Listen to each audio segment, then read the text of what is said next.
Woo! Oh my goodness, this is the Spotlight On program. So thank you all for joining. We have just an amazing setup. Each one sort of gets better and different and more varied. It is my absolute pleasure to welcome Jonathan Todd and Nathan Coe Marsh initially for this, and we got an incredible cast of like stars waiting in the wings for this. So I'm not going to waste any time. Look, we're just going to dive right in this. Please welcome the producer, CEO, and mastermind of the Magical Mystery Shows, and headline star Nathan Coe Marsh. Here we go. Ta-da, Nathan. Aloha. Look at this. Isn't this cool? We've got a night. The coolest thing. Awesome. Yeah. Jonathan, you are looking incredibly dapper. I know it's early morning for you guys. It's earlier for me, to be fair. There's nothing fair about 11 o'clock in the morning when you're working 6 nights a week, 2 shows. I get 11 that. o'clock in the And morning, it's dark for us. And I'll get that. Not only is Nathan starring, but Jonathan is actually performing on these shows as well. And we're going to get all the info on that. To me, it's one of the biggest developing stories, if not the biggest developing story in the world of magic. And I had a pre-interview, amazing interview a few weeks ago, which it was only about 5 minutes in that I realized Jonathan's backstory. I had no idea. I'm thinking, okay, tell me about this. He starts launching in. That's why he's here now, because this is extraordinary. And I will not presume to tell it. But Jonathan, you got the spotlight. Go for it. I'm going to let you talk as much as you can. I'll jump in when I need to. But Nathan and Jonathan, go for it. Tell me what's up. I was born a small, white, privileged child. And at the age of about 15, fell in love with Diana Zimmerman, and the rest is history. That's my story. You are way too funny, but you were one of the more talented kids in the junior program. For you, Diana. Hey. Thank you. Please welcome Diana Zimmerman, everyone. If it weren't for her, none of us would be here. The unsung hero. The unsung heroess of the entire 3 generations of magicians is Diana Zimmerman and Dick Zimmerman. These people gave their lives up.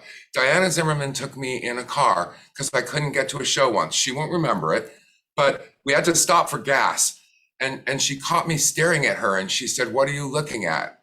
And she is one of the most beautiful women on the planet. When I was 17, Diana's hair was tousled and up and had little stringy things. She couldn't move without being alluring. She was the epitome of class and still is. She gave time to these boys, young men, and fought for us. We hear the stories behind the scenes afterwards, but it wasn't easy to get the juniors going. And in the beginning, and I don't know what's happening now, the junior magicians, boy, the tryouts, they were not easy. It was multiple days. We were grilled on history. The council was scared. They didn't want numbnuts coming in. So they wanted to know that we were serious, and they made us work. The boards of people that were sitting there, you walk in as a 17-year-old, and it's like Jules Lanier, Charlie Miller, Di Vernon, and they're going, okay, show me something. Like, outrageous. And they said no to so many people. And the first group that got in, and the second and the third, they were tight. They were smart guys. Most of these guys have gone on to something. Yeah, they've taken breaks, but it's amazing how many of you have gone on to do absolutely extraordinary things. But there's something very interesting about that program, because you can almost tell, yes, we made it very tough to get in, but you can almost tell who's going to be incredibly successful, and when you see somebody like and some of these other kids, Rick Gerber and some of these other kids that were in that original group, Dirk Arthur, of course, you just can say, okay, that one is going to be successful no matter what. And sure enough, they are. So, we produced 3 world champions. It's quite exciting. It's incredible. But Diana, for all of us in the early years, thank you for what you and Dick did. Thank you for the endless hours and the love. This was a mission for you. We all felt it. And it's not been replicated by anybody. And you are a den mother to hundreds of guys that owe you their careers. So thank you. I don't know if they owe the careers, but I owe my career to a man named Don Seth, who, when I was 8 years old in Phoenix, Arizona, had a teenage magic club. And so he wouldn't let me join because I wasn't old enough. So I just used to hang around. And finally, they thought I was going to be carrying trays, but they realized quickly that I was going to be doing magic tricks. And they finally let me join. So when I came out to Los Angeles when I was, I think I was 18 when I moved to Los Angeles, and performed at the Castle the very first time when I was 19. Cary Grant was sitting in the front row, and we became friends. If you can imagine, this little girl from the wrong side of the tracks from Phoenix, Arizona, performing for Cary Grant her very first night. But Cary and I became friends. And for the next 4 years, as you said, I battled the board of directors. My ex-husband was on the board to let us start this program. They just absolutely wouldn't do it. This was a nightclub. Kids didn't belong. They could come to Kids Day once a year. They just wouldn't let us do it. And I was sitting with Cary Grant at the bar, as we did oftentimes. Diana, it's just a shame that there's no way for kids to be involved in the Magic Castle. And I said, Cary, I've been trying to get a program for years. And he drugged me into the board, of which my ex-husband was sitting there glaring at me going, oh God, what is Diana up to now? And I told what I wanted to do. And then I got out of there very quickly. And Cary came running out the next about 5 minutes later. They're going to let us do it. They're going to let us do it. So we held the auditions and found an extraordinary group of people. We made it very tough because we wanted kids that were serious, and we were still running on a very fine line. And throughout the years, the program has risked being canceled, but we produced people like J. Scott Berry. We produced people like yourselves. And it's just extraordinary, the quality and the talent that has come out of this program. So it's not my doing. I'm just, It is your doing, Diana. And I got to tell you that the castle was very wise for listening to this, because the problem, I was working at Burt Green's Magic Corner, which was Hollywood and Ivar. And it was like 2 blocks away from the Hollywood magic shop, right? Skinner and Earl Nelson. And we had, at Burt's shop, we had that back room, okay? And Hollywood Magic didn't have it. So all these famous magicians would come in. I was taking the bus before I was 16 to my job after school behind that counter. And what I saw, I'm talking Professor Fleury and Blackstone would sit down together and have a discussion, and neither of them would tip to each other. They wouldn't just, Blackstone would say, this is interesting. How are you doing this? This is my secret. And so the men of fame were not tipping. But when Blackstone was there by himself, he and Kay would tip to me because I was young and I wasn't a threat, right?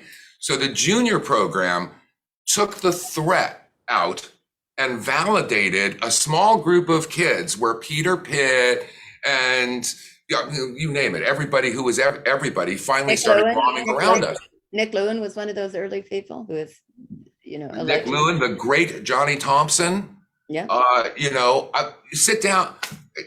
We were talking about Johnny Thompson, just a little aside, Johnny Thompson actually helped save the program, there were about 4 times when the board wanted to do away with the programs. Sadly, Ron Wilson was one of the people that championed to try to do away with the program. And John Thompson stepped in. This was after my ex-husband left the board, but John Thompson stepped in and absolutely, they wanted to throw me out of the program and all this. And John Thompson stepped in and said, we're not going to do that. That is ridiculous. This is the future of magic.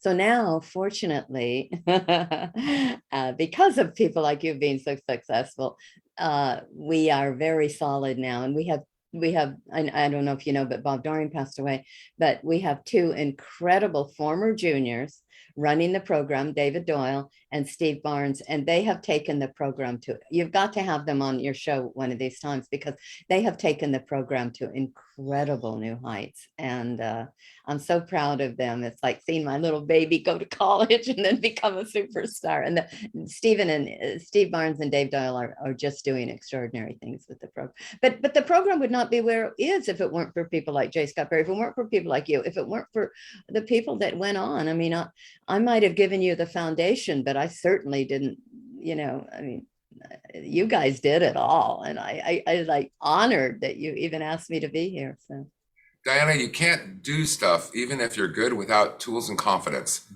The issue here was the tools and confidence. And the tools of this trade are access to the Magic Castle library, because all that glitters is not on video from Murphy's Magic, and access to the men and women who could choose to tip to you if they wanted to. And that was only available in Hollywood Magic and the Magic Corner in those days, and Tannins, basically, and Stevens. Those were your choices, and you had to live right there, and you had to go, or you go to the castle as a junior and be treated like royalty and perform on Sunday. How you guys remember in the beginning, we couldn't perform. We couldn't even step into the castle except outside time. Then it was, okay, we're going to let you perform on Sundays because it's kids' day. Oh my God. Then it was, you can perform at night, but Peter Pitt's going to hold your hand backstage and you can never go forward to the proscenium. And I mean, what an upbringing, what a confidence builder. How did I get moxie? I got moxie by being a junior at the Magic Castle. I was somebody. The only person who thought I was somebody before that was Bert Green and my 3 mirrors. No it. wonder you're a star. You are hysterical. That's wonderful.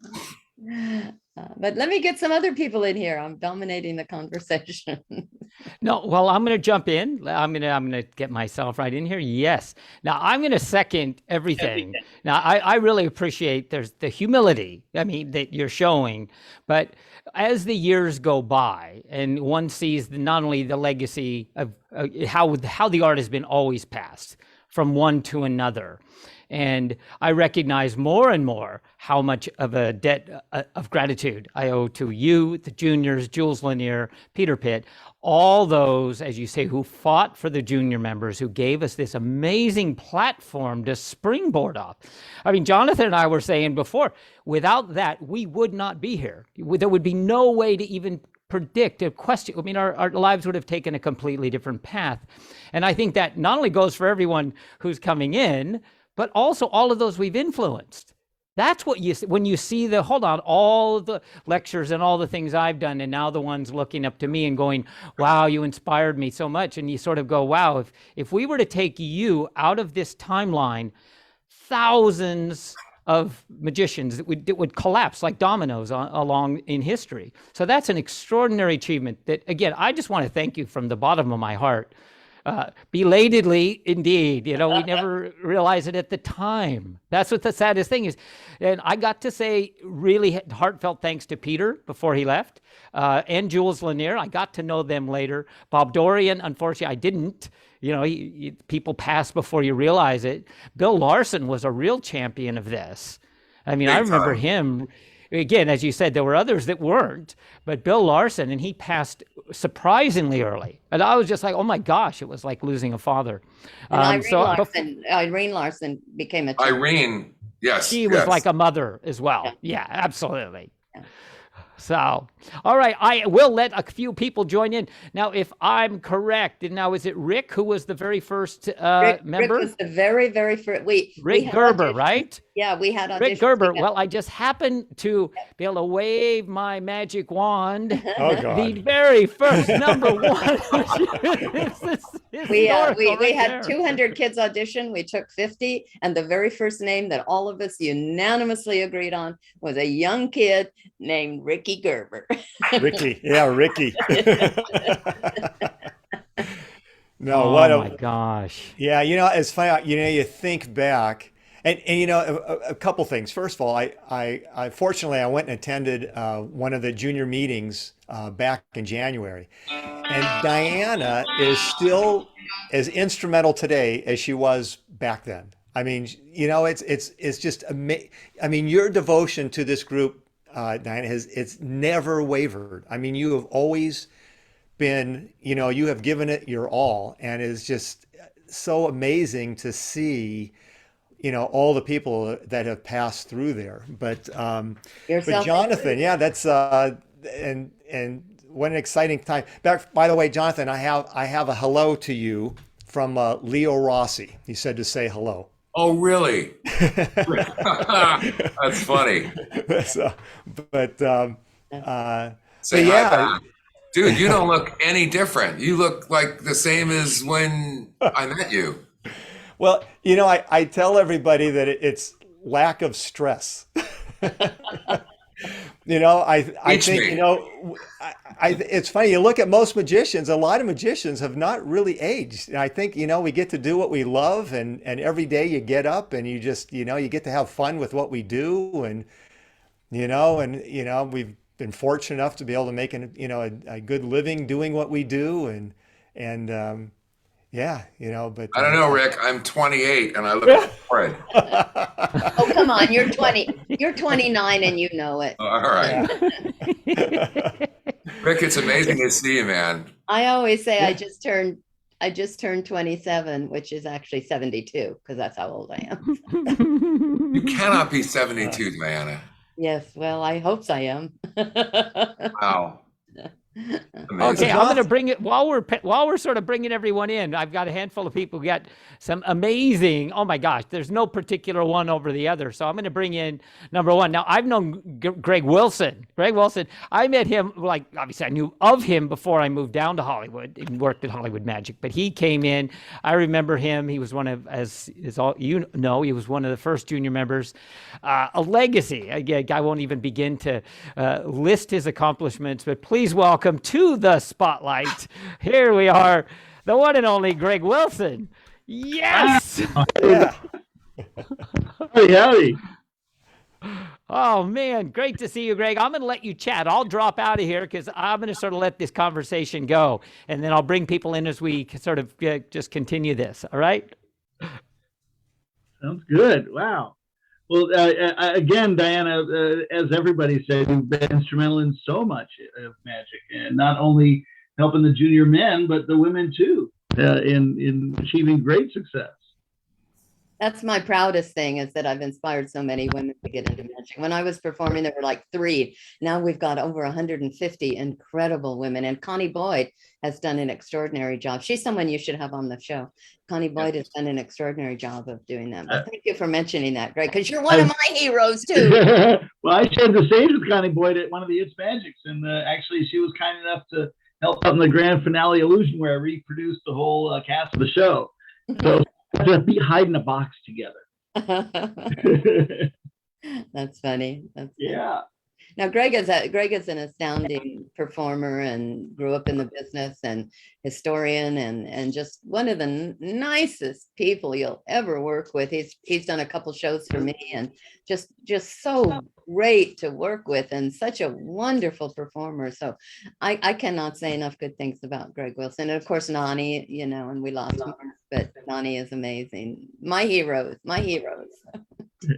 I'm here in Dad's office right now. I've taken over the company, and so some other volunteers from the Magic Castle have been helping me go through Dad's book collection, cataloging them all, and figuring out what the heck is in the library. It's a 4,000 square foot building I have to pay the rent on. Wow. Yeah, a lot of. You know, So if you need to rent a magic illusion, give me a call. And Rick, I remember. come here. Rick Gerber come here and shot video. We produced some videos for you. Yeah, we shot some videos and stuff there. In fact, it's funny because seeing you sitting at that desk, I remember one of the days we came in to shoot, and your dad was sitting there, and he was going through all his books and stuff, trying to figure out what to teach that night at the Magic Castle for one of the classes he was teaching at the castle. And he was so funny. You know, he's like, your dad never changed. He had the same amount of energy forever. I mean, he never slowed down. It always amazed me. He had that spark about him that, his love of magic was just amazing. And it's interesting seeing the books. Now I'm really digging into all the pamphlets and all the little stuff that he had back in the 40s and 50s. And that's really fun to see the genesis of it all. And his sales books, really interesting too.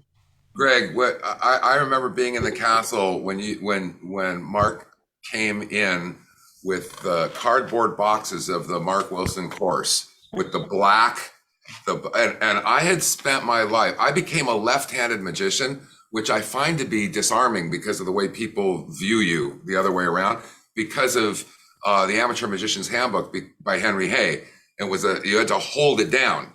And I was 7, 8 when I started this. And so you're holding it down with your right hand and looking at the pictures, even mirror image. And I didn't learn left and right as much as I looked at the pictures. And I devoured this book and books like it. And then there at the castle in my teens is Mark Wilson and this book. And it was magnificent. It wasn't a little paperback. It was big. It was big like Mark, personality, and the drawings were hip. It was like clean and crisp. Dude, this was the best course in magic. That's the later version. That's the later one. No, give me the black cover. It was a vinyl black cover. I saw that same one, John. And the great part about it is it was spiral bound, so the yes, pages and it laid flat. That was my point. It laid flat. I didn't have to hold it open. Right. It's still the book that when kids ask me, what should I get the book from? Yes. There it is. Still the book that I tell people to buy, because that is one of the most important books in magic. Do you guys still sell that, Gregg? Yeah, sure. Not this. No, that one. You have a lot of money. I have some money. Like somebody, Jay, give him my info. I would die for another copy of that. I would love to have that. First and second editions left. Yeah. They do come up on auction once in a while. They do come up once in a while. And Diana, how many do you remember how many years Dad gave the course away with the imprint of the student's name, of the junior member's name? Oh my gosh. Years. Yeah, it must have been for 10 years or something like that. Well, wait a minute. I don't remember. He must have started doing that after us then, because mine doesn't have my name imprinted on it. He signed everyone to everybody, but he didn't. It wasn't imprinted. But you think back. You think back to those lectures that we had back then. Oh, we remember had the Alan Mark Wakeling coming lecture? in. We had, Mark would come in and lecture to us. We had, and it was funny because they would lecture on things that you would never think of him lecturing on. Harry Blackstone Jr., I remember, came and lectured on costuming. Right, and then Marvin Roy lectured on theme, of course. Right, and Johnny Thompson lectured on stage makeup. And Alan Wakeling came and lectured on the billiard balls. I was very upset about that because I didn't want him teaching anybody else. But you think back to and today too. I mean, when I was there in January, Steinmeier was lecturing. I mean, the people, never in a million years would you be able to have an opportunity to not only go to attend someone's lecture like that, but to have a chance to talk and interact with them and many of the lectures. I'm going to jump in just for a moment, if you don't mind. I'm just going to bring the other two. We got two. I realize this conversation sort of just opening up. Look, two more extraordinary names who, again, I remember when, but we've just reconnected because of all of this. It was so amazing because Jonathan and I connected in a really roundabout way. I didn't even realize till I was partway into an interview a few weeks ago with him that he starts talking about the junior members. He tells me this whole story. And I had all these parallel stories. They've all the same people and this and that. And that's what snowballed it. Everything came into motion. I thought, we got to do this. We got to get everyone together. He said he'd been looking for you, Diana. It's like, what an incredible thing. So all that said, I want to bring in Gregg London. Amazing. Gregg London from way back. I'm asking him to unmute right now. Gregg London, please join us. And then while we're at it, Rick Killion as well. That way we just get everyone in. You're welcome to stay in. We can sort of chat. Here we go. I'm going to ask to unmute Rick. Again, both of these guys, I've sort of stayed in touch on and off with Rick. I'm asking you to unmute there. There we go. Okay, and look at this. Okay, I will back out. I'm watching everything. I can jump in, but look, what an incredible reunion. And we will still talk about this amazing show that Jonathan and Nathan are doing, which is like, yeah, I love this. All right. Let's just There we chat go. about I old hear times. about Oh, my that. goodness. That's what I want to hear about. I have to live with Nathan for like, That's true. 130 more shows or something before TC Tahoe comes in and Shutagawa comes in. And so I want him jealous. These are my peeps. Where were you during all this Magic Castle time? I did not exist, but the Mark Wilson course in magic in like 1993 in that hardbound edition on a trip to Key West, my parents found it and spent hours under a book cover with a flashlight. God. That legacy has carried on for decades. He was so good at explaining stuff.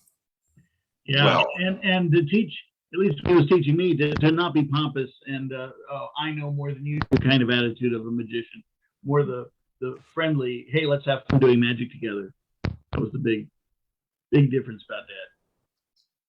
So I guess I can probably jump in here and tell you that I've known John the longest. Years ago, when I got into magic, I think I'd come in late. I'd come in between my first and second year in college. And Magic Emporium, which was Paula and Gary and Tarzana, was next door to John's mother's dance studio, Carol's. And I went in, I competed, I think in a magic contest, I took second place, and I met a guy named Jerry Blunt. And Oh my Jerry God. became my mentor. And Jerry was the one who worked with me on an act, and I became a member of the castle. I met Diana, and then I became a part of the juniors. But what most of you may not know is that Jonathan probably is incredibly giving. It was my birthday one year, and he knew that I was a pipe smoker. So he went to Lou's Tobacco Row in Encino, and I was working at Mother's Restaurant up in Panorama City. And he shows up, say happy birthday, and he takes out from one of his pockets a package of Lou's Negre Blend. And I was really impressed. And then he grabs another one and another one and another 8, 10, 20 packages of Lou's Negre Blend that he was pulling out from pockets and jacket coats and things like that. And I remember thinking at that point, he's just a really good kid. And he was very talented. He had when he worked the castle, he probably doesn't remember this, but it was a junior week and he was in a close-up gallery and he was doing a matrix effect. And I remember it, and I brought something to share with you for that because you loved that. Okay, so I love that because he was basically talking about the 4 coins laid out, Mama San, Papa San, number 1 San, number 2 San, in Arizona. So He picked up. This has lived on, Greg. This Greg, has a new lived on. life now. Greg, Yeah. so Oh my gosh. when we created the Museum of Curiosities and Oddities, which you enter, we patterned it after the Magic Castle. Who wouldn't? So you go into a museum, Mhm. and instead of a bookcase or a door bookcase, we have a 700-pound bookcase filled with stuff. It's so big that you couldn't imagine that it could open. And it takes garage door openers to open it silently. It's built into 2 walls. So when we come in, the MC shows you some of the oddities. And the first thing they do is they say, these are the Siamese chicks. This one was born first, and that one was born second. We call this one number 1 son, and this one number 2 son from Arizona. Arizona. It's the same line from when I was 11, and it kills to this day. What was All funny the about MCs, but He believes it kills to this day. it kills. It kills. what was funny about that was when he was doing the bit at the castle and he's doing Mama San, Papa San, and it went on through the matrix, and eventually he would just say, and number 2 San, in the close-up gallery in unison would say, from Arizona. I mean, it became sort of a running gag and everybody picked up on it, kind of like Hannibal, this is my favorite trick thing. But we used to get together at my house, his house, show each other stuff. I had a similar experience with Bert Green. I became very good friends with him. I taught him how to play tennis. We used to get together early in the mornings, play tennis, and then just shower and go into work. Like you, I met, and sat down with Tony Giorgio, Martin Nash, Mike Skinner, Marty, yeah. everybody. And Jim Patton. Yep, Bob Jardine. Oh, Bob. Very sad news when he passed. But when I was trying to get back to the council, they went, we have no record of you. And I'm like, well, there's got to be a record. I was in the first juniors. Nope, don't see it. I said Vernon did a thing on the first It's Magic with the juniors, and he named me in it. It's in Genie. I can show you that. And no, and then I went, okay, well, what about like Jim Patton, Jules Lanier, and they went dead, can't verify. I said, talk to Diana. She'll remember me. Diana lives forever. I'm immortal. Oh. It was really tough getting back in because they couldn't find me. Did you give them your real name? I gave them all my names, and they went the fire and all this stuff, and we don't have the records. I'm like, but the records exist in Genie. But the council was so disorganized at that time, Yeah. Pre-computers, and it was lucky they could even find anybody's membership, I know. They wanted me to send them my card back. I was like, yes, I have my card from when I was 16. Like 150 now. You should have told me. I would have gone to bat for you. So 6 months ago, I they ran. They don't mess with me up there in that office. No. Hervé is new, and so he didn't know people. And, and all 6 that. months ago, I ran into Mike Weber, and he was Penguin Magic does this road show, and he was one of their demonstrators, sellers, what have you. And then we all of a sudden it's like, Greg, Mike, then we start bouncing off names: Jerry, Jonathan, Ricky, Jay, everybody. Gregg London was the first sponsor, one of the first sponsors. Yeah, he was fantastic man. Still is. He's still very, very. Jerry is still alive. I thought he passed away. No, I was Mike. Mike. No, Mike. Jerry Blunt did pass away. Jerry passed away. Sadly, he was. Yeah, Mike is amazing. What Mike has achieved is just really incredible. Yeah.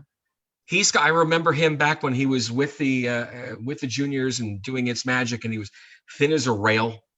He was tall, lanky, and now he looks kind of like a linebacker. He's just filled out a lot. Yeah. He's done amazing things, but all of you have done amazing things. It's just incredible. I want to hear from Rich. Rich, what I really liked about the junior membership is that it gave us access to the older members. Otherwise, they just think, who are you? And actually getting accepted into the juniors was a gold stamp of approval. I got in on the second group. The first audition, I thought I wasn't good enough, and I didn't audition. I skipped it. And then when I found out who got in and who didn't, I said, oh, I could do that. And but it gave me access. The next year, I went to the PCAM Tokyo 1976, and Diana performed there.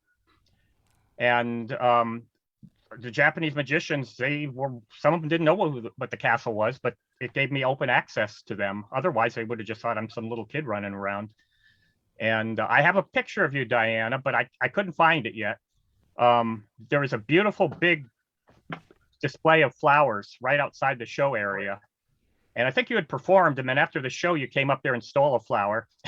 And then I took a picture of you, and I can't find it. If you find it, I'd love to see it. I'd love to. That was an amazing convention, because it was the very first time that the American contingency had gone to Japan for a PCAM convention. And it was also very near and dear to my heart, because I had won 3 international trophies at PCAM conventions as a kid growing up, winning trophies, and they finally wouldn't let me enter anymore because they said it was unfair that a girl was competing against the boys. So. Yeah, well, then take that as a compliment. But they literally said that. They literally said that. They literally said you can't compete anymore because it's unfair because you're beating the boys. They literally stopped me from competing after this. Well, then saying that's solid proof that women are better than men at magic. But I don't think we're better, but I think we should be treated as equal. And then what they wanted me to do was compete against the women, and I didn't want to do that because unlike physical sports, magic is something where I think we can compete equally. So Yeah. I said, no, I'm not going to compete against the women, because at that time, most of the women that were doing magic, and not to be disparaging, but they were wives or mothers or, magic gals, or women that just kind of got into magic because of their husbands, and they weren't really going at it professionally. So I didn't think that was much of a competition. So I just quit competing. But the PCM in Tokyo was, and I remember that so well. It was just a great. I remember they would give us little wooden boxes with sake in it at one of the big shows. Yeah. And then I saw this Goshman. He apparently got seconds and thirds and fourths, and he'd take the box and stuff it under his shirt. So he's walking around like Santa Claus, stumbling, very drunk. Sake's not weak. And I got a picture with Fred Capps. And he was the one that showed the toppet back then. And I thought, yeah, there's something to this toppet. And I tried to get together with some of my members, Eric Morin, I think he was a junior. Yep. And Randy Holt. We were trying to work on the problems with the toppet. And then I went to college and UCLA, and then I did not have the time to go into it. And then, of course, Mike Amar got past all the difficult problems. Sadly, well, you remember Randy Holt? Of course. A very quiet guy. He kind of looks like Bud Cort. And he was one of the few people back then. I went to high school with him, and he was one of the few people that mastered a center deal back then in the 70s, which is rare. I mean, it was rare for a kid to get a hold of a magic book back then. And we show up to a Bruce Servan convention, a mini convention at the Beverly Garland Hotel. And Randy was very quiet guy. And Bruce Servan's giving this big talk, and then he says, "I'd like to bring up Randy Holt. He does an incredible center." And Randy was really shy.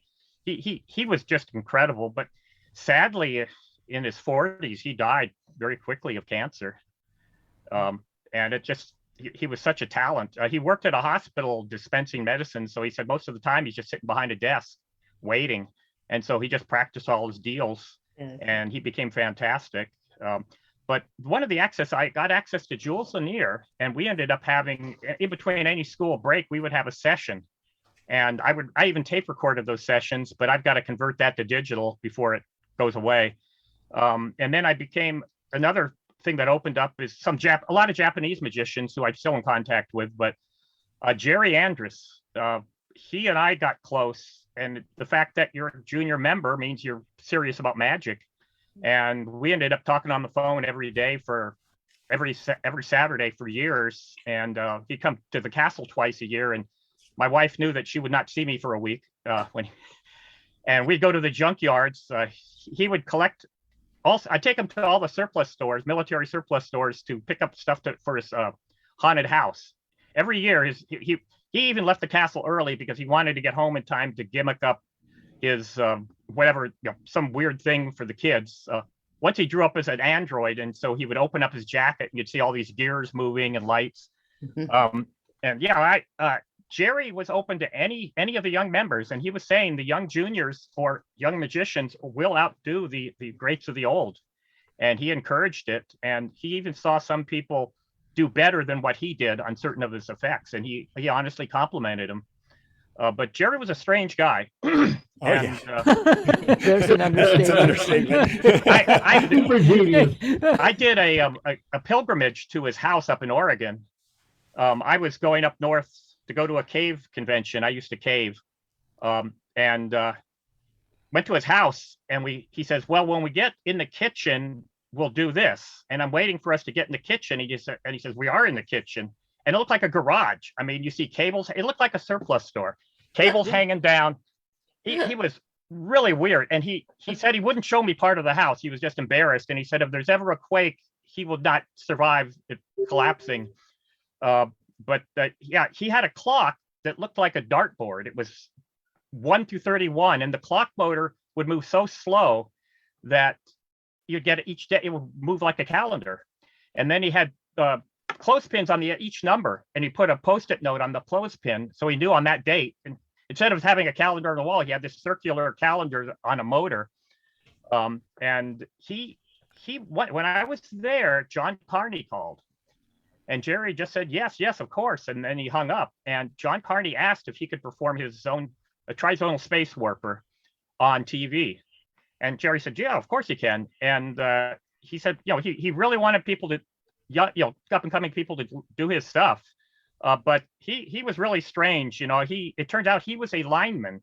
So when I was driving him once from LA to Palo Alto area, there was an old magician, Charlie Nyquist, and he was a collector. I'm a book collector. I these are not books behind me. This is I like to fake it out that this is books behind me, but it's actually a bookstore in Portugal. But Jerry would climb. So we're driving up the 5 freeway, and there's these large power station or power lines, and he said, "Yeah, I'd hang upside down there and fix those." And I said, "Were you scared?" He said, "No." He was, and they quit because of honesty. He said he didn't. There was something not right, so he quit. And then he just spent magic the rest of his life. But his house was a weird place. I have photos of it. That alone is a amazing guy, wasn't collectible. he? Yeah. But it's funny you were talking about people. It's hard to improve his things, but I just saw someone re-released his ring on safety pin. Yeah, I think it either just came out or it's about to come out. Well. But that was beautiful watching him perform that. I can't imagine how someone made it any better.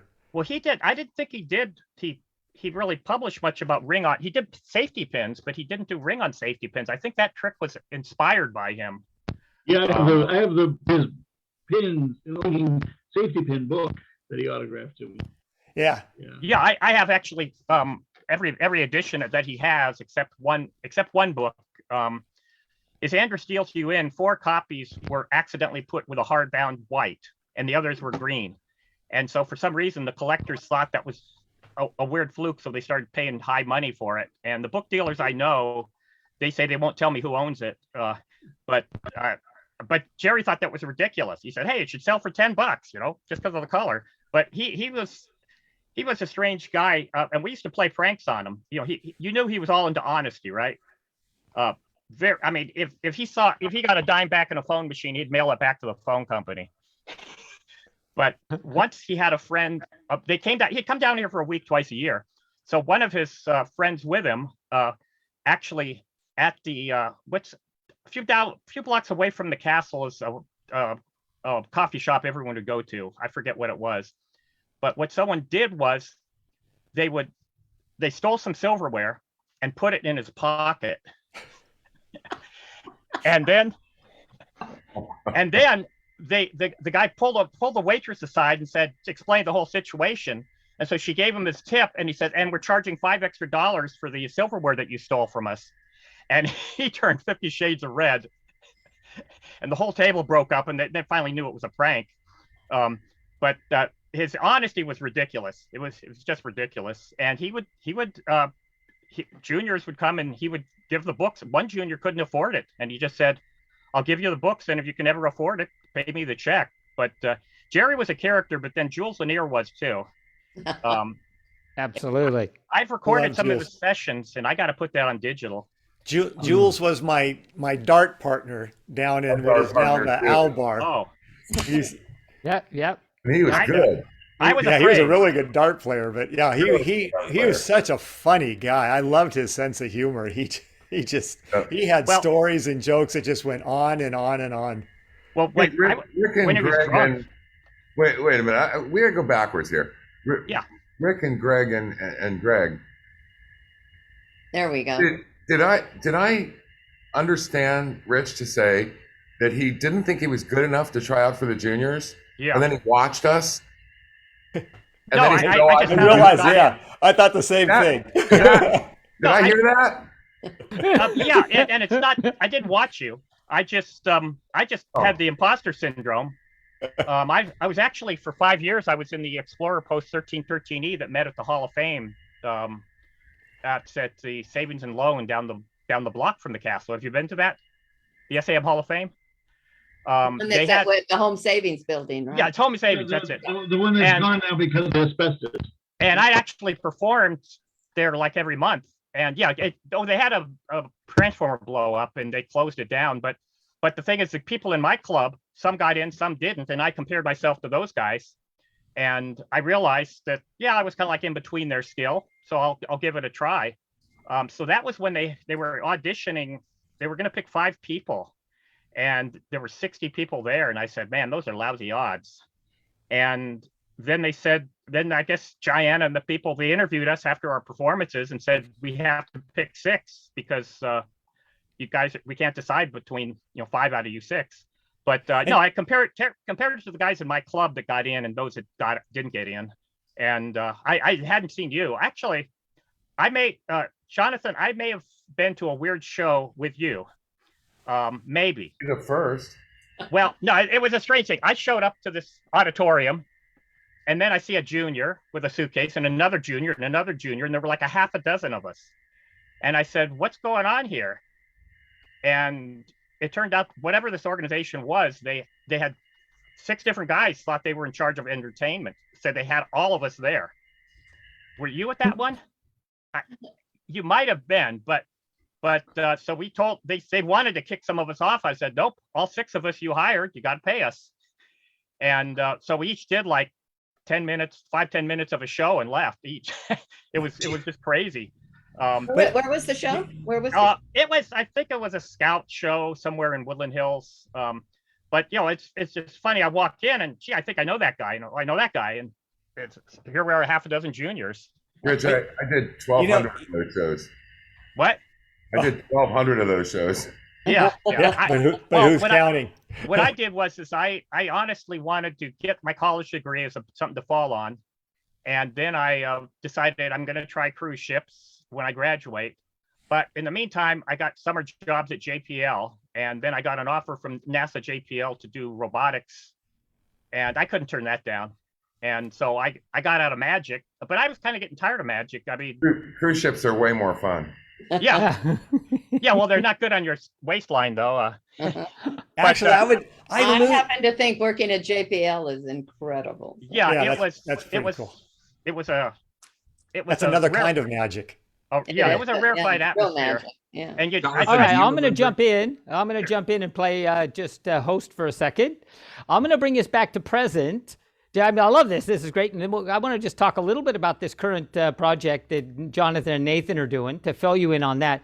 And then we can sort of come back and kibitz some more. Kibitz. I like that word. Kibitz. So I'm going to spotlight Jonathan. Here we go. There we go. No. Hey, it says I'm supposed to I have to undo these. Okay. There we go. 1, 2, 3. I'll see you all in a bit. No. Yes. I'm running this all. There we go. Gregg I love Gregg. Look at that classic picture of Gregg. Oh my God. Gregg. There we go. And we'll see you all in a minute. Okay, so we're all here. I want to talk about this incredible show. This is we're going to come full circle and all the way back. And I want to make the point that right now, every night, Nathan, of course, is doing his 2 headline shows, but there's this amazing co-star, Jonathan Todd, who's also, besides producing and doing all the work during the day and getting these other ones. I'm going to let him talk about this because if you see the scope of this, I think you'll be as amazed, if not more than I am, of the vision of what's happening and what this potentially is going to give to Magic, give to performers, and obviously back to the junior members. So I'm going to give you a handful of pictures here, Jonathan. There we go. Wow. I'll just let you talk. You can I'll just give you that's magical mystery.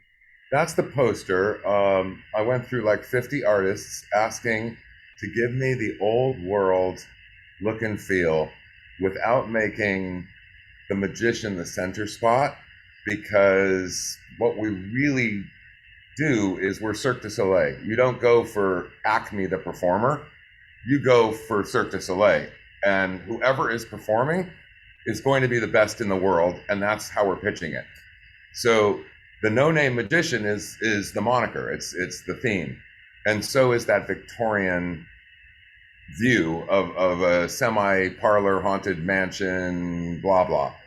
It's not photorealistic, and it's old world, and that's what we're doing. I mean, this room holds In this hotel, it holds 48 people max. In other hotels, we're never capping out at higher than 70, and we're never going under 45. We have 4 more hotels opening up on Oahu this year. The Oahu is Waikiki, basically, that island. And we have the one here. We now have a whole bunch here that want to open up on Maui, but I don't know that we can do it. It's very expensive to open these. And we should back up there. We are at the Fairmont Kailani. Fairmont Maui, Kailani. And we're doing 2 shows a night here, 6 nights a week. Dark on Wednesdays, 70 minutes. It's an incredible space. It's a space where close-up magic can actually happen, but stage and stand-up magic has real production value. And it's just this was a gem a month ago. Can we turn And this? we created, yeah, it's a computer. We can turn it, yeah. And we're under fluorescent lights now, so under theatrical lighting, it looks really, really beautiful and really different. But this is a space that's come completely out of Jonathan's vision, and as a way of. It's hard to see it. Yeah. It's So hard with the to see. lighting and everything, it's going to be. I've got some photos coming up. Yeah, Here you go. they're Jonathan, I fantastic. love this one. Now, I just did that one real quick. Obviously, that's this beautiful view. I actually love that photo. That's sort of this breakfast sunrise view. But the point was, I love this one of the before and after. This one where you're rolling in this suit of armor. Okay, I'm going to do it. That was a really good night. Pause for laughter. Sorry. Good night. Hold for laughter. It was a good night. But seriously, folks. They're laughing. I've got everyone muted. So yeah, just to sort of keep the background noise down. No, I mean, it's everything in here is Victorian or earlier. Half the seats are antiques. There's a bird cage that's 200 and some odd years old. We're performing on a Chippendale table that was a sewing table. And the sewing table has all these compartments. It's what we're used to, only it's Chippendale, for real. Like worth more than our net income combined. It's a crazy rarity, late 1700s. And it's crazy. What we built is crazy. It's sort of like the castle, except instead of the ante room being check-in, the guide, the host, which is a third party, brings you in and closes the door, and we faked them. There's 2 stanchions that are gold with the rope going to the wrong place. So he's showing you all these curiosities, doing the 2-headed chicken and making the jokes and the vampire slaying and all that stuff. And then he says, look into the mirror and prepare to enter over here, and we'll summon the spirits. And as he does that, he makes them enchant open sesame, a skeleton key's in his hand. They're pointing their finger at the skeleton key. The key slowly turns over. And as soon as it comes down, in the mirror, you see that entire big, giant 700+ pound bookcase start slowly moving. It's a 6.5-foot draw on the bookcase. So it goes and goes and goes. And you're looking into this, 3 lights hitting your eyes, all the antique, ornate stuff, taxidermied birds, love seats, couches. There's one couch in here that seats 6. It's an L in the corner. It's not like what you're used to. If you feel like you're in a London parlor. And then because we bring people through the museum for 5 minutes apiece in groups of 4, 6, 8, or 10, and we seat 45 basically, the first group comes in and they have nothing to do. And so we went, okay, let's start warming them up, because otherwise they're coming in cold on Jonathan's Nathan's. getting to do close-up magic now and getting them warm, and I'm sitting back in the green room and listening to laughter and smiles, and also the shock when that door opens and you come into this space and enter into this world. It's been just surprising, delighting guests and giving them something they're really not expecting. First of all, I'm a girl at heart and I love wearing these clothes. I love the red boots. The boots kill me. I've got multiple pairs of multiple colored boots and patent leather, purple, brown, blue, red shoes. It's just so much fun to be. It's like I cut my teeth on the cruise lines. So I want to see these boots. Okay, we're going to zoom in on the boots. Zoom in on the red boots. Go ahead. Here we go, zooming in on the boots. Zoom in on the boots. Oh, yeah. There we go. Those are some cool boots. Red velvet boots. And it's a Look at that. peacock tie with red highlights in the peacock feathers. The rest is traffic. Woo, Hard to see woo. on the side. But I love this stuff. And then, we got kinetic energy. Paul Romney, who is the founder of Vanish magazine, he's a good dude. And I know there's competitive stuff with the Jeannie and Richard Kaufman and Paul and all this stuff, but Paul saw the light in this along with Mark Stevens at Stevens Magic really early on. And Paul was like, I'll do anything you want. And Paul's the guy who wound up finally doing the poster. We gave up on all these other artists. Paul made that poster from clip art and scratch. And then he went, the more he did for us, the more he was like, I'm doing a special edition on you guys because this thing is big. And I think he didn't believe we were doing this. Like I didn't have the contract yet when we were planning this, but I knew we were getting the contract with the Fairmont. And finally he like, okay, you actually got the contract. But before that, he believed in it at the end before we got the contract and released that special edition, which gave us street cred with magicians. I mean, from a business standpoint, all I needed to do was like raise millions of dollars. And then from that point, I needed to have a hotel or multiple hotels that would buy off on this. And COVID gave me that opportunity because the hotels are hurting. And when the hotels are hurting and you offer them millions of dollars in shared revenue, there's a deal to be had there, but only if you have the great magicians and the street cred. So we had the money and we could prove we had the money. We had, hotels interested, and then we had to get the magicians, and Paul gave us just an incredible push there because he's done the cover of all of these incredible magicians.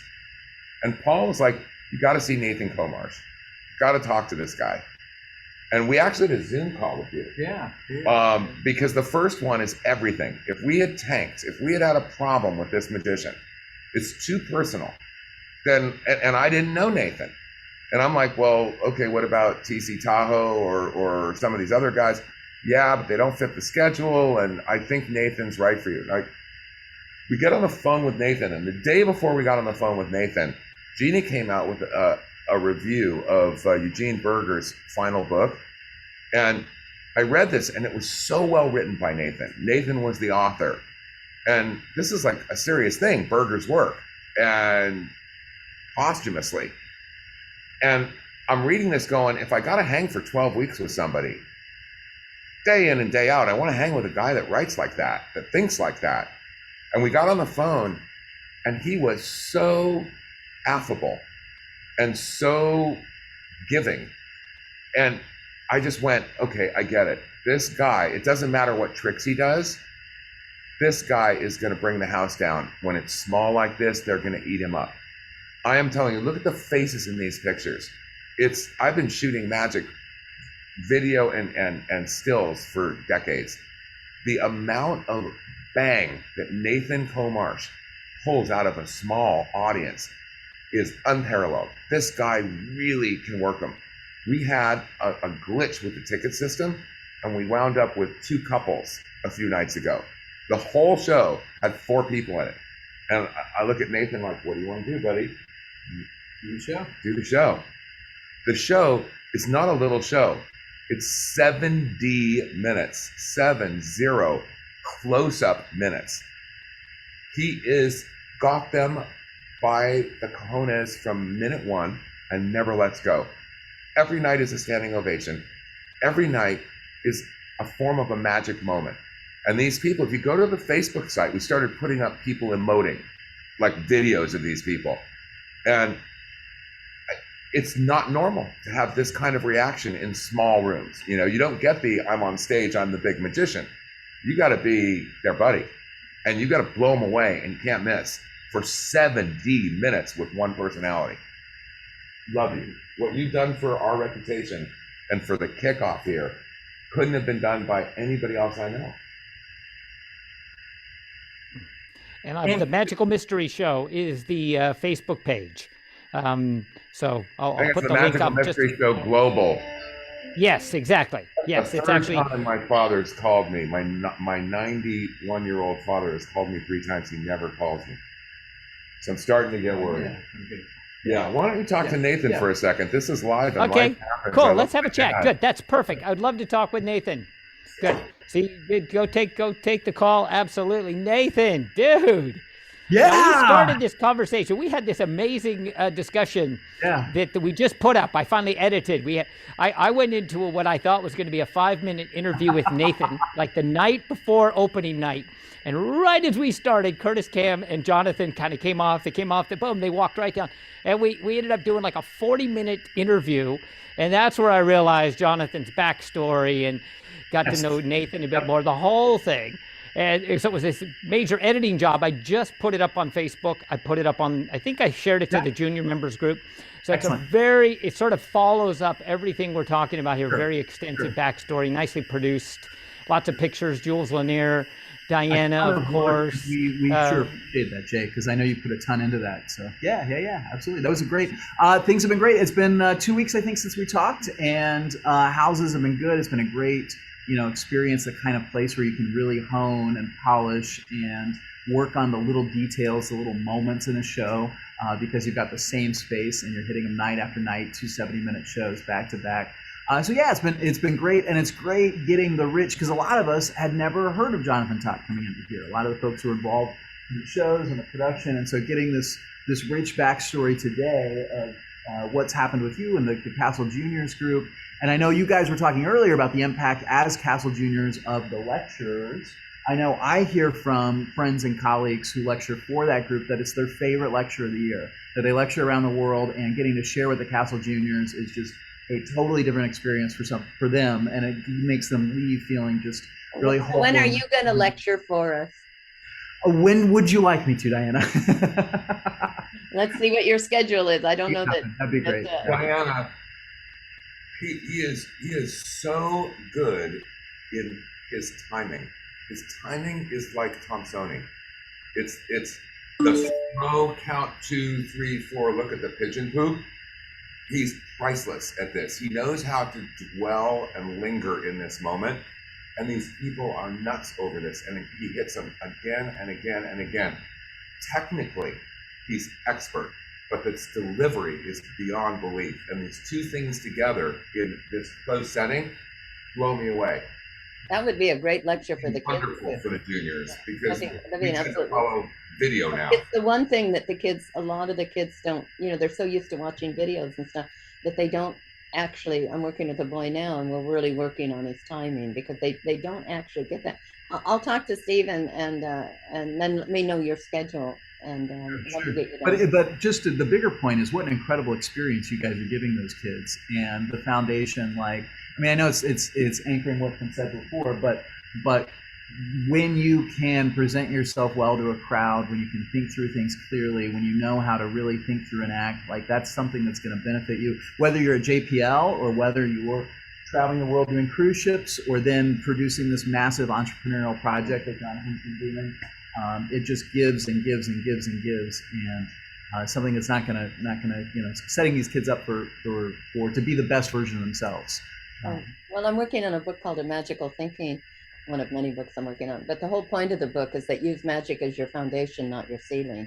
And that's exactly what you gentlemen are doing with this incredible experience. Magic is your foundation, but don't make it your ceiling, because this world is so much bigger, and if you look at some of my proteges, like Collins Key, who now has 23 million subscribers on YouTube, who was on America's Got Talent, that he used magic as a foundation, but he went beyond it. Rich went beyond it. Rick Gerber went beyond it. J. Scott Berry went beyond it. If you look at this group, we've all gone beyond just the magic. And that's one of the things that I really try to drill into the kids, is that it's your foundation. Don't make it your ceiling. Yeah, I mean, it's very true, Diana, and you don't really realize it until you're confronted with it. But I managed Mick Fleetwood for 30 odd years of Fleetwood Mac, and we used to have record meetings with the new executives that would come in. I remember him talking to Wally, the new president at the time of Warner Brothers Records, and Mick's saying, Jonathan, tell them what your idea is. And Wally's like, that's not a good idea. And Mick's going, no, you listen to him, because I've watched him do this before, and he plays a chess game that's in his head, and it's different than what you're thinking, and it goes about it a different way, and he's deeper into it than you think. And that when we put this together, everybody said the same thing. The investors went, how did you know? How could you predict? How did you blank, blank, blank? You were so many chess steps down the road in terms of, okay, we're going to get the door to open. We're going to have a hotel give us a brochure in every room, and they were going to sell it. We're not going to sell it. And all these things, how did you know? It's like, I know because one time when I was 8, I took the die out of the hat from a die box instead of the shell. And when I took the die out of the hat and screwed up, I realized I had to stop and look at every contingency. And it's the every contingency training that magic gives you. You go, I mean, I started at Perry's Pizza. Dude, the knives fall through your pocket, the paddles break, the magnet gloms onto silverware as you're walking by somebody else's table. And everything that can go wrong goes wrong. Not dissimilar to the thinking necessary at the Jet Propulsion Laboratory, hopefully. Okay, I'm going to take 1 second, do a shout out. We got a handful of people. This is obviously we're running live. In my sort of feed immediately, Austin Moody, one of my top students, amazing up and coming. Look, watch this name, Austin Moody. Spike Nordstrom, who's up in Montana, the Wolf Wizard. He's checked in. Now, Zachary Gartrell asks a question. He's actually asking if this is kind of for you, Nathan, saying whether they're scripting it for you or you're using your own script. His specific question says, yeah, he's asking about the scripting. No. I'm the scripted sections that Jonathan's describing are being done by the venue producer, who's our host, who's an incredible actor here named Jerry Eiding, who then does kind of a warm-up act that's about Hawaiiana, which is wonderful and kind of roots both this Victorian feel. It's being rooted to Victorian Hawaiiana. So with the last king of Hawaii, who visited Queen Victoria, traveled the world, would have toured in parlors like this. So they're setting a context, and then I'm coming out and doing a 70-minute show that is my original work, is my show. Good, thank you. All right, so Spike, go ahead, Jonathan, please. We have a big mission here, and we touched on it in one of your other interviews, but I was treated so badly as a magician, as a variety artist, as a throwaway, as a secondhand act, everywhere I went. It's either because people are stupid or I was bad. I think it's because the people were not primed for us as magicians, that we're a weird breed. And they're conditioned. Yeah. I will not, I mean, if I had been a singer or a cellist, oh, sir, please, here's your, no, it's the magician, you know?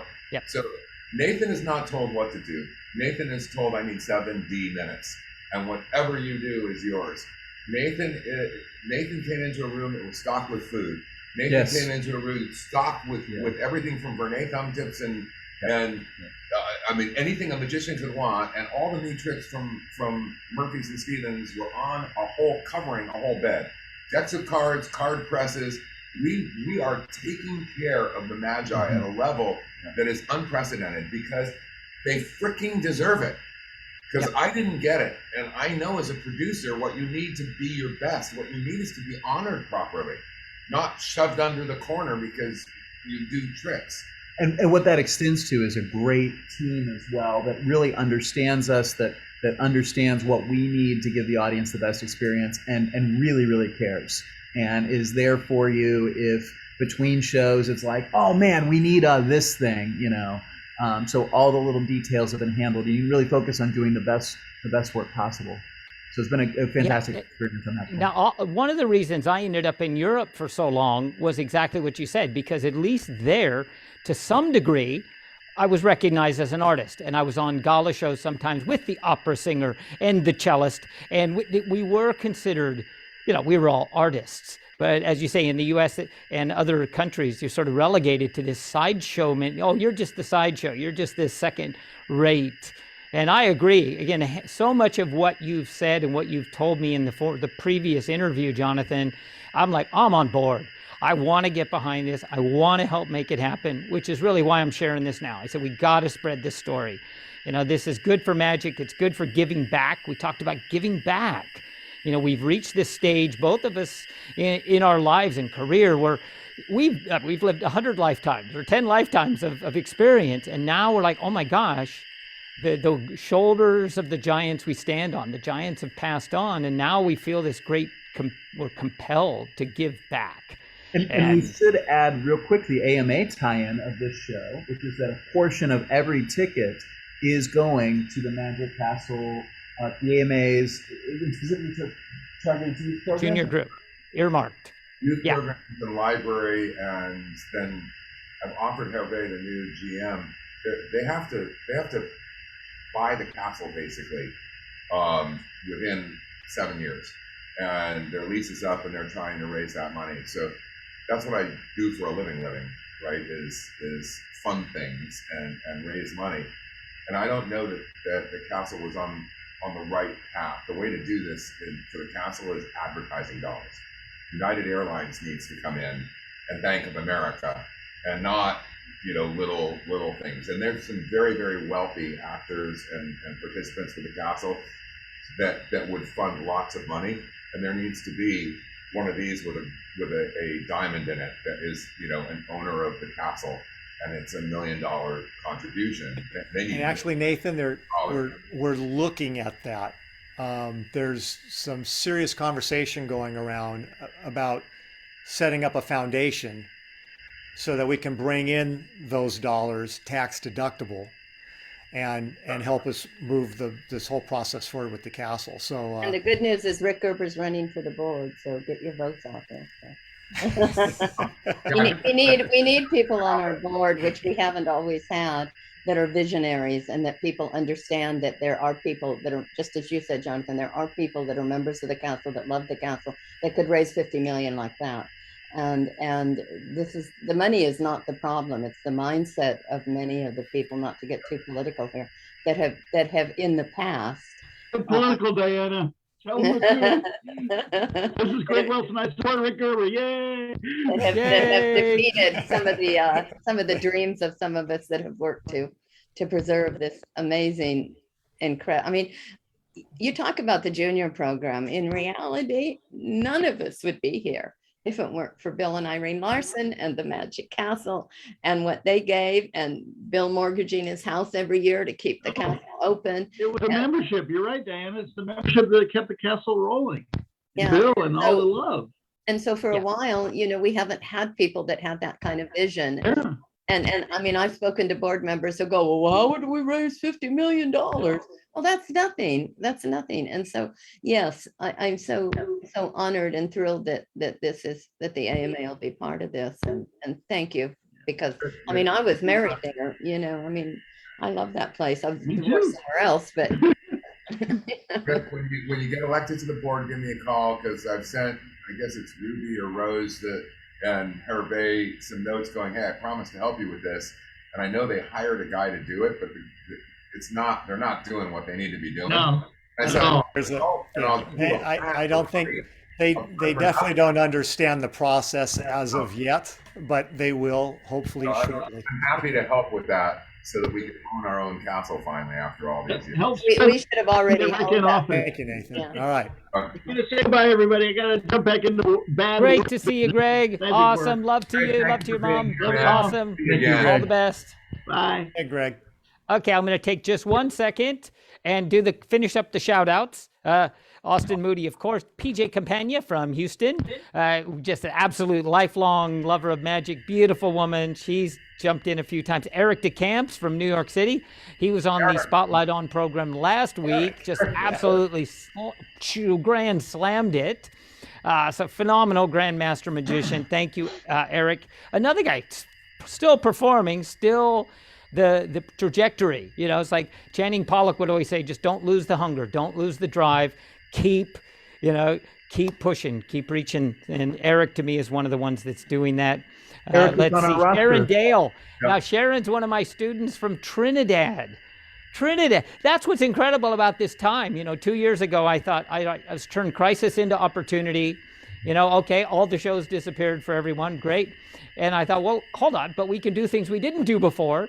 So I've got students all over the world. So I'm sort of mentoring. And I just happen to mention, because both Austin and her, I'm sort of working with weekly and regularly, just like, come on, we can teach now from a distance and still impart all that's been given to us and pass that on. I said that real quick. Okay, here we go, just to keep everything moving. Thank you, Zachary. I think we answered his questions.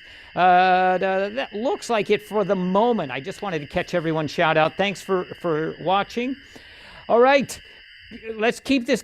I'm happy to continue this conversation. Jonathan, if you have any more specifically. I know, I want to say this interview, you can go right back. I've just published this interview onto my page, the Academy of Illusions page.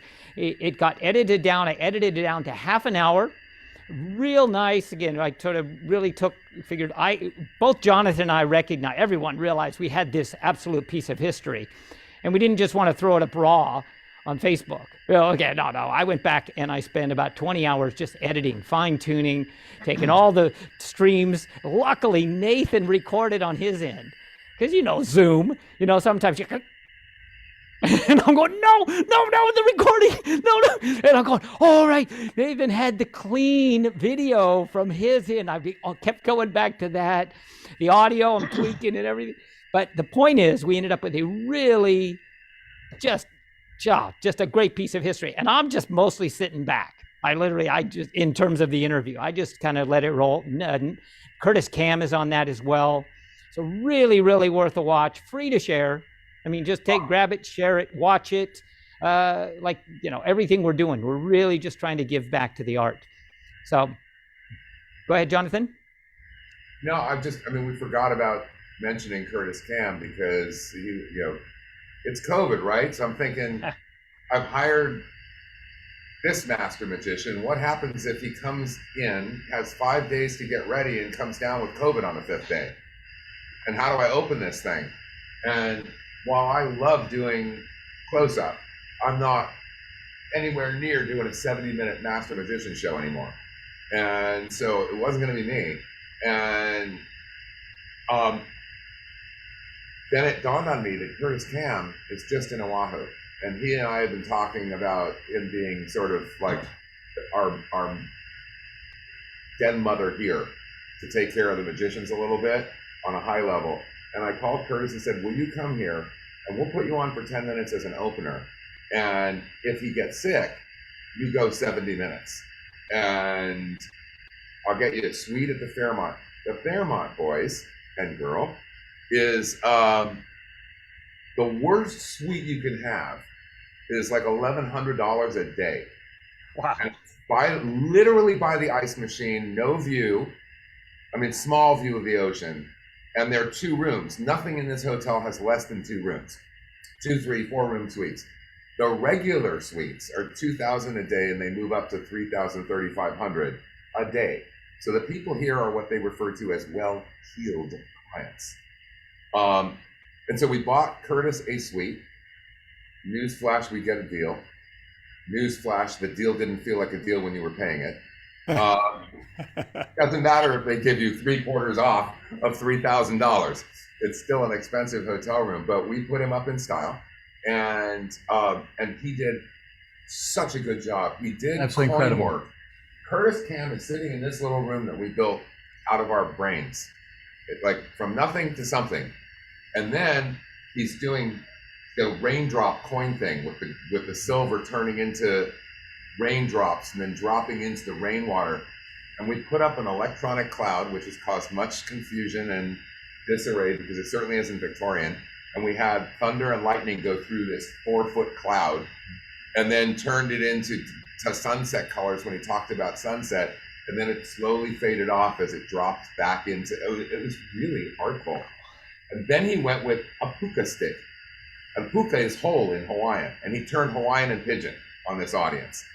And he did, it's a color changing knife with 1 stick, but there's a puka here, there's a puka there. No, there's 2 puka. Now I take a half a puka, put the puka on this side, you have 2 puka here, move the puka down. He had us roaring on the floor, and people, it's a paddle trick, folks. People are going frozen with it's all about the presentation, kiddos. It's all about the acting. And if there's something to get over to these juniors, it's quit buying trick after trick at Murphy's and Stevens and pick 3 things you love and don't get off of those 3 things until you nailed it. I don't know if you know Peter McCabe. Do you know Yes, Peter? yes. Yeah. He's someone you should have on this too. Peter has spent the last year doing 20-minute little sections on story. And Peter, is a magnificent storyteller. And I'm always drilling into the kids. It's about story. It's about most magicians, you worry more about the bird than you do the magician. But if you make it about the story, and this is the thing that I drilled into Collins Key's head, this is what I drilled into Jason Latimer's head, it's about the story. And what you just described is such a beautiful story, and Pete has done a great series of seminars. So I am so pleased to have you say that, and we got to get you out to talk to the kids too. So and Rick and Jay, and Greg and Rich. The distance thing. I want to give you an example of this story thing because I think it has to be authentic and it has to come from within you. And part of the problem with the within you right now with kids is that the within you is lacking depth. It's lacking artistic depth and worldliness. So what do they have to draw on that makes them them? And when I started out, you could actually do this. You can't really do it anymore unless you want to make a joke about it, right? Because sadly, they're still doing it. But in my lifetime, we've changed from being Mephistophelian to being, we don't know what. What are you as a magician? What is it that we are the actor playing the role of? Because are we really selling that we do magic in this day and age at this point? And I don't know. So now it's sort of more of my role as a guide. I want to guide you through that which is the unexplained. And I don't know, and I want to see if you have it for a moment. And I've been doing hopping halves, maybe my favorite trick, forever.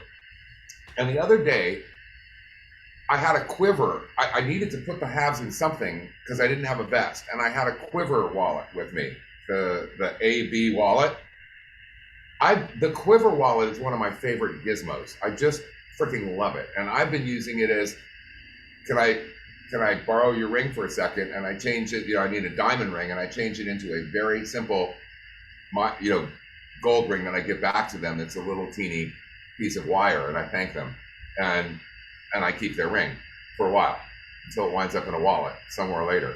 But the quiver thing, the coins were in the quiver and I went, oh my God, hopping halves is a challenge. Hopping halves is, I'm gonna take the silver one out. Which one is left? No, both. And it keeps beating them that they're wrong, basically. And with the quiver and a joker on the table, you can take out the silver coin, put it into the quiver, show it in the quiver, close it. Ask this nice woman that's helping you to say, go home. And this woman who we bring up now every night is going, go home. And then you slide the card back and the silver coin's there and you open the quiver and it's not.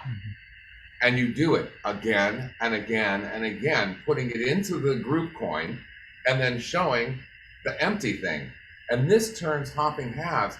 I've got people standing up clapping over hopping halves, but it's the story. It's the story of the woman making something go home.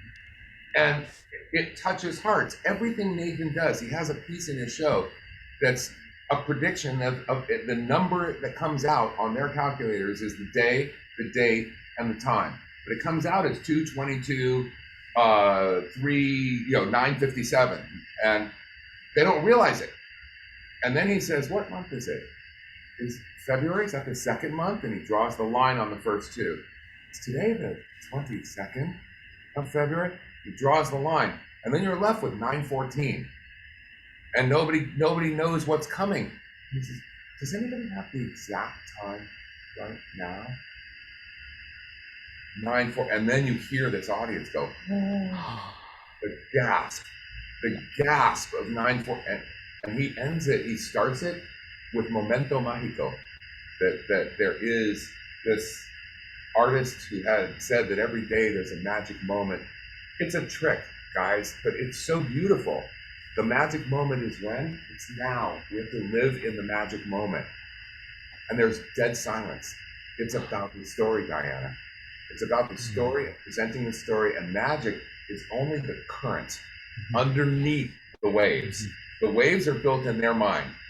We do the current. And we spend way too much time trying to do the wave. We want the biggest flashy thing that goes kaboom as the wave. Let the audience make the wave in their head. You're 10 times better than if you make the wave for them. And this guy has figured out how to do this beautifully. I'm learning from him every night. I wouldn't have switched. Hopping Halves is 25 years in my pocket. You know what? Same way. I remember, I want to say something about Jonathan, because I remember something. I think this is important. You know, you talk about theme, and, you know, being a conservative Jew, I've built it around Jewish humor and Jewish jokes, which are different than most. And I can get away with it because I speak Hebrew and Yiddish when I'm performing. So it lends that much more credibility. But I remember when we were working, when I was working with Jonathan and some of the others, we didn't have video. We didn't have slickly produced YouTubes, all of that. It was real world. And I remember taking Jonathan, he may not remember this, but I took him to, I was doing a show at Cal State Northridge, and I took him along, just said, okay, you're going to do 10, 15 minutes of close-up. And he was like stunned. I said, no, you floored my wife with quarter and bagel, which was her favorite trick to this day. So do something like that. And then we went to Mother's Restaurant, which is where I started working. You know, there was I was doing like the garbage shifts, and then the main magician left and I took over, and I took him up there, and Bob Jardine and others. But you learned, you know, putting you there in front of 8 people sitting at the bar who were drunk, who were grabbing at your hands, who all of a sudden the very polished stuff that you would do sitting at a closing table, you can't. And I think because the Junior Society at that point, because of Diana's leadership and others, you got thrown into the real world. You weren't, you know, the castle audiences are great, but you can do this and people laugh.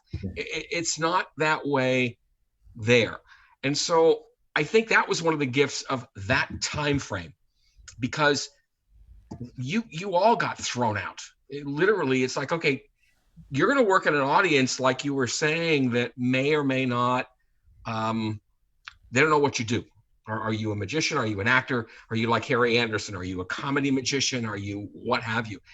And it taught a lot of what I think a lot of you have matured and matriculated into, because learning the things, you know, you can't pick up a book and learn some of the knowledge that everybody imparted. And that's why in many ways it's sad that way back when we didn't have video on some of this, and interviews like this, Jay, it's like Fahrenheit 451. We're reciting, we all don't have pictures of it, but we're reciting what happened, and it becomes a legacy for other magicians. You know, yes. I mean, I'm a firm believer when I teach, the first thing I teach is how to be an audience. Because there was interestingly enough, there was an article in Genie this month or last month about the rudeness of audiences, those who want to step in, and audience management and some of that. And you teach people, look, yeah, I like watching magic the same as the next person, but you've got to learn that, wait a minute, you aren't there as their partner. You're there to watch and be entertained. And so if you go on the assumption that the reason magic succeeds is because we are willing to suspend our disbelief. Everybody knows the quarter isn't going through the table. So how do you turn that into something that's entertaining, or a magical moment, or a story? Gregg is cutting out a little for us. He froze up. That's the Zoom Murphy's Laws in the Zoom gremlins. He'll come back. I think the point. Oh, yeah. Anyone else have some final thoughts? Diana, you want to give us some final thoughts before we start wrapping this up? Again, I just want to give so much thanks to Diana. You know, I've never said thank you enough. And as days and days go by and I realize how much I'm passing on, I have to keep going, oh my gosh, if it weren't for you, if it weren't for all of those, none of this would have happened. None of it. So just Well, once again, I am so honored, but remember that somebody did it for me, and each one of us will do it for somebody else by sharing. And I just want to say that when it comes to story, and I don't know where, of two things that I want to say. I don't know where J. Scott Berry got this, but as long as I've known you from the time you were just a kid, you've always been into story. You've always been into the fantasy of what you did. I don't know where that came from, but you were so far ahead of your time. I mean, just way ahead of what other kids were doing and other people were doing. And also, I think that I'm working right now with a young boy named Day Maury, and Day Maury was a product of really horrible parents who sent him to conversion therapy, and he's taken years to try to get himself straightened out. But we're working on an act right now that really allows him to tell his story, but in a way that is non-confrontational. It's more inspirational. And he used actually magic to escape the conversion therapy place where he was locked up and left without his shoes. And he made himself some quick change stuff so he could redisguise himself. And his story is absolutely, I really want to turn it into a movie. It's absolutely fantastic. But if you look at what kids can do and how they can do things and how they can inspire, and this is what I always tell the kids, magic should inspire, not confront. And all of you here are so remarkable. I mean, Gregg, you're amazing and an amazing mentor and teacher, and you're also remarkable. And so as we move forward, and we look at what's going to happen in the future, especially I'm trying to encourage more girls to get into magic. I just thank you so much for doing this, Jay, because this is so important. To hear each one of you speak is like, oh my God. I mean, we got to spend time with Channing Pollock. We got to spend time with, Bert Easley or Jerry Blount, but now people can spend time with us in 50 years and hear these things. So. Yes. I think, Jay, we all have friends in high places in these magic resellers, which is where the youth are congregated. And maybe I can talk to Murphy's, I'm a dealer, and a really good friend of Joe and Mark Stevens. We can get these things aired there. I mean, let's package it up and put whatever you want on the front end, and cut. Maybe we cut all the history and the good old boys days out, and we get into the theories of magic that people are talking about. I called Nathan. I started reading a book by Hart. What's his first name? Oh yeah, The Darkest Corners. Darkest Corners by Yeah. Yeah. This is so good on this subject. I mean, he talks about defining the parallel structure between what the spectator is doing and feeling and seeing and what the audience sees, and he goes into radio and how do you say, now the card is rising, it's near the ceiling. Hold your hand up higher. Now the card is rising. Do you see it near the ceiling? And then the radio host is seeing one thing, but the audience that's listening is imagining that it's floating near the ceiling, but those parallel universe. This is what these kids need to get. They need to get a reference series of Juan and and Hart and these kinds of great masters that you don't gravitate to as a kid. You gravitate towards Glorpy, Hiram, the hilarious haunted Hank. $8, I can make the thing float. That's what I want. No, Tamri's is what you need.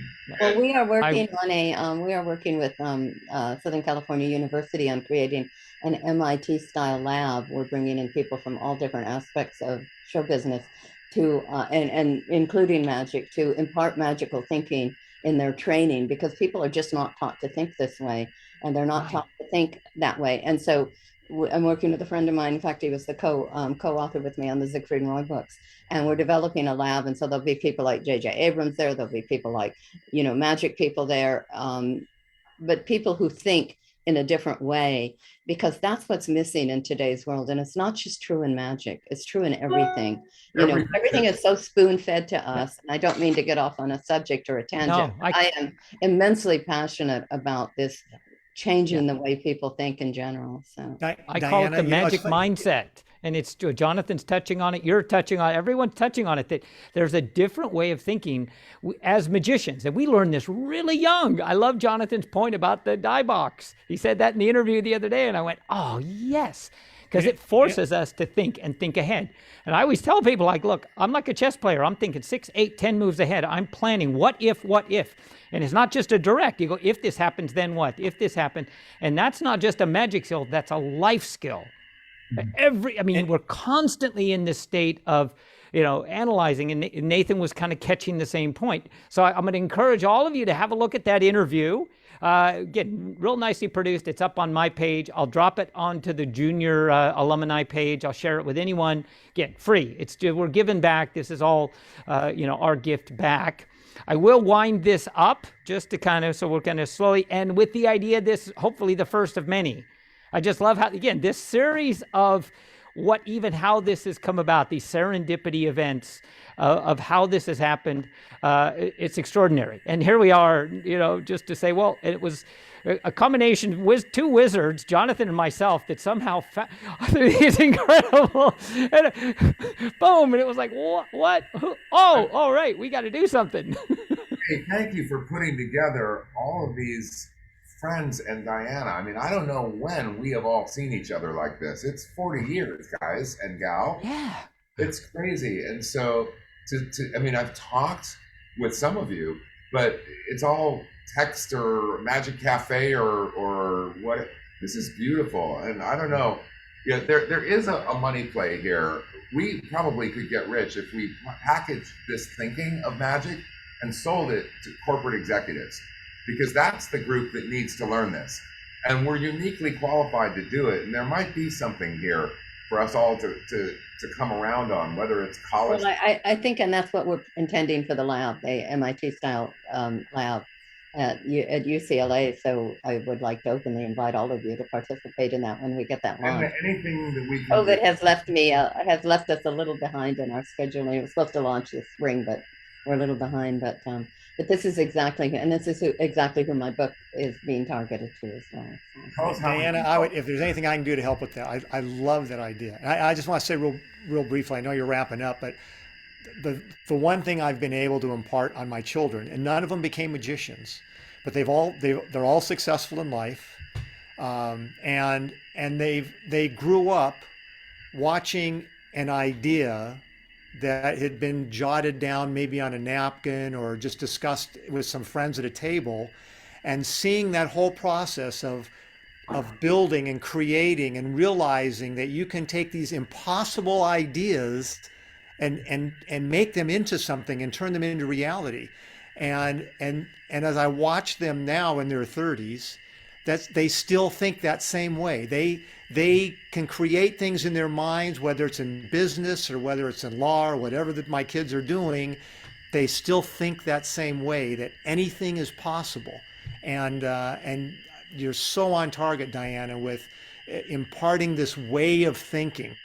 It applies to everything, and it's amazing. It distills down to, I often just try to distill it to as simple as this. I say, tell the average person to float a lady, and they'll say, that's impossible. Tell a magician, they'll say, how high? Right there, that simple mindset of like, oh, it's impossible, I can't do it, versus, yeah, okay, how high? Well, yeah, that's what we learn as magicians. How many methods do you need? Yeah. It's thinking, how can I, rather than why can't I? Yeah. Perfect. Thank you.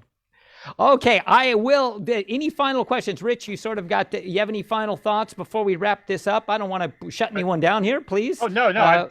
I'm just thankful for my time in the juniors. It let me think under pressure outside of magic. Once I was at Marshall Space Center back east, and I presented my robot that I wrote and created, and my boss cut out real quick, and I said, why is he running away? And then walks in he says, do the presentation instead of me, and he gets on a plane and leaves. And it's like, what? I was new. And in walks the director of the Marshall Space Center, and he said, your boss is the worst, is the biggest snake oil salesman in NASA. And he says, convinced I can, convinced that I'm going to fund your project. Now here's millions of dollars. And it's me because my boss cut out. He didn't want to face the guy. And I thought it was my magic training that let me stand in front of an audience and say, I can't mess this up. And so performing on a magic, having the juniors and all those lectures really gave me a good foundation to think under pressure and survive. And by the way, he did fund us with a few $1 million, but it was on me. And I was a young engineer that just like, and I've seen this happen before. It happened on another project for the European Space Agency. I had another crazy boss at Caltech, and the guy was crazy. Okay, so I show up and I'm jet lagged, and I'm at in Germany, in Berlin, and they knew my boss was messing things up, and they said, and I'm sleepy, I'm falling asleep, and the Polish guy next to me elbows me to wake up. Hey, you're first on the schedule. You got to justify your whole project, and magic helped me by thinking under pressure and performing under pressure, and more than you'd get out of a regular speech class. And I really thank Diana for that. Good. I think we're all going to give Diana a well-deserved round of applause, standing ovation. Thank you. And I know we all pass it the back. applause goes to all of you, though. When people come to me, this, I'll immediately go, yeah, but if it weren't for Johnny Thompson, Channing Pollock, and all these others. And that's the beauty of this. We are part of this incredible lineage of giants, and we keep standing. We stand upon the shoulders. Therefore, we are bound by honor to see farther. I really feel that way. So I'm going to say thank you to all. Thanks to everyone. Jonathan, I'm going to give you last word. You are the man of the hour. Of course, you sort of got pushed back there, but I want to say it, come full circle. This is an extraordinary vision. There are planned for 20 hotels to open. That means so much work for magicians, so much high-class magic. Not just as anyone who doesn't like magic has probably never seen good magic. That's one of my absolute rules consistently. I don't like magic. Have you ever actually seen good magic? And part of this whole vision is to bring world-class, some of the top magicians in the world, to places to perform, because we all need that, but also for the audience, the lay people, to see this. And I mean, the money aside, going to the castle, I hope all the vision, I just say it's absolutely brilliant. So go for it, Jonathan. I'll give you last word here. I can't beat the stand on the shoulder of giants or anything that you guys have all talked about. Each and every one of you were all echoing the same thing. Magic let me believe that I could pull this off, and we did. What magic also did was made me able to pull off 99% of the 100% that was in my head because of the planning. When I watch other people pull off 70% of what was in their head. This is so close to what was in my head, down to the orchids and the birds and everything, that it blows me away that I'm walking into my own personal magic castle, minus all those other great performers. I can only bring one in at a time, but it's because of the juniors, and it's because of the training that I received from great people. And it's because of friendships of people like Gregg and Rick, who would pull me aside and go, "Don't do it like that, man. You're flashing." And you don't get that from your other magic buddies, And to have a life now after 60 where I'm hanging with literally the world's greatest artists blows me away. So whatever I can do to pay back, I'm here for the craft. I love it. Fantastic. Thank you, Nathan. I really appreciate. Nathan is in the second week of a 10-week run. So look, it's at I'll make sure I'll sort of put it in the message, all the links, everything, but as much as possible, I want to have everyone get behind this. Number one, is this what we're doing here is a first of many, but I just really want to support what both Nathan and the whole team of people with Jonathan's got going with the magical mystery shows. So, all right, and we will reconvene somewhere, hopefully not too long, down the line. Final thanks to everyone. Cheers. What a wonderful reunion. And I'm going to close this all up very quickly. Let's see. I'm gonna try. I'm supposed to should be able to remove pin. Final There you go. words. No, Final words. Vote for Rick. final words. Go for it. Vote for Rick. Absolutely. All right. All right. Thanks, Jonathan. All right. Good. So I'm gonna go to there. Okay, I should be able to. That's that. I think I'm gonna have to do this. I'm trying to get myself back. So we got there. I'm good. Okay. All right. I'm going to just close this out. I'll see you guys in the Zoom room in just a second.